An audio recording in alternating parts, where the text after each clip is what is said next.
بسم الله الرحمن الرحيم.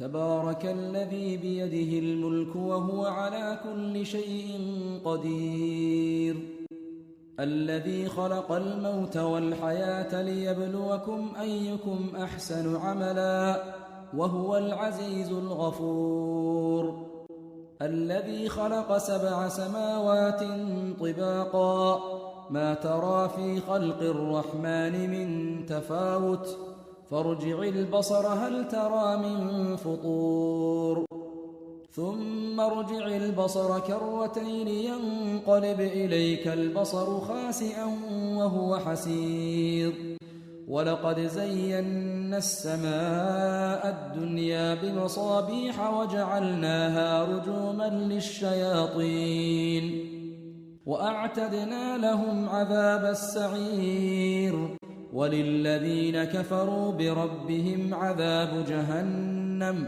وبئس المصير. إذا ألقوا فيها سمعوا لها شهيقا وهي تفور تكاد تميز من الغيظ، كلما ألقي فيها فوج سألهم خزنتها ألم يأتكم نذير؟ قالوا بلى قد جاءنا نذير فكذبنا وقلنا ما نزل الله من شيء إن أنتم إلا في ضلال كبير. وقالوا لو كنا نسمع أو نعقل ما كنا في أصحاب السعير، فاعترفوا بذنبهم فسحقا لأصحاب السعير. إن الذين يخشون ربهم بالغيب لهم مغفرة وأجر كبير.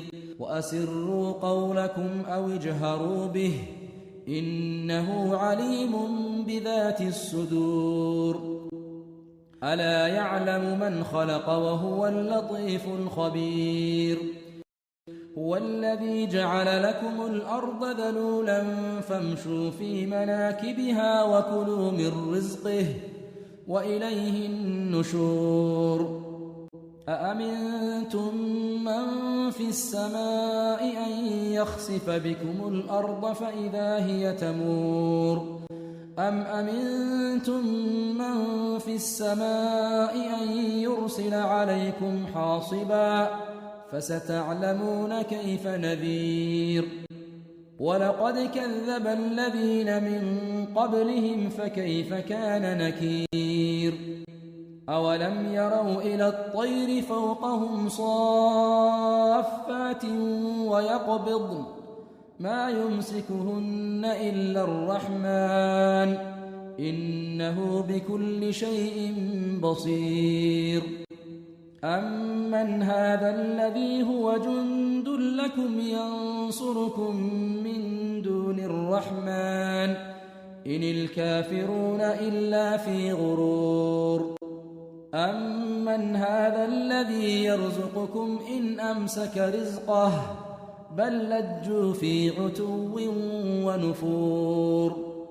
أفمن يمشي مكبا على وجهه أهدى أمن يمشي سويا على صراط مستقيم. قل هو الذي أنشأكم وجعل لكم السمع والأبصار والأفئدة قليلا ما تشكرون.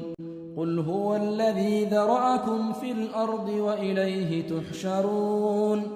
ويقولون متى هذا الوعد إن كنتم صادقين. قل إنما العلم عند الله وإنما أنا نذير مبين. فلما رأوه زلفة سيئت وجوه الذين كفروا وقيل هذا الذي كنتم به تدعون.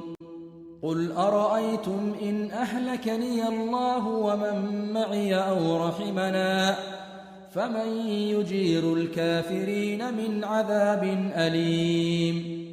قل هو الرحمن آمنا به وعليه توكلنا فستعلمون من هو في ضلال مبين قل أرأيتم إن أصبح ماؤكم غورا فمن يأتيكم بماء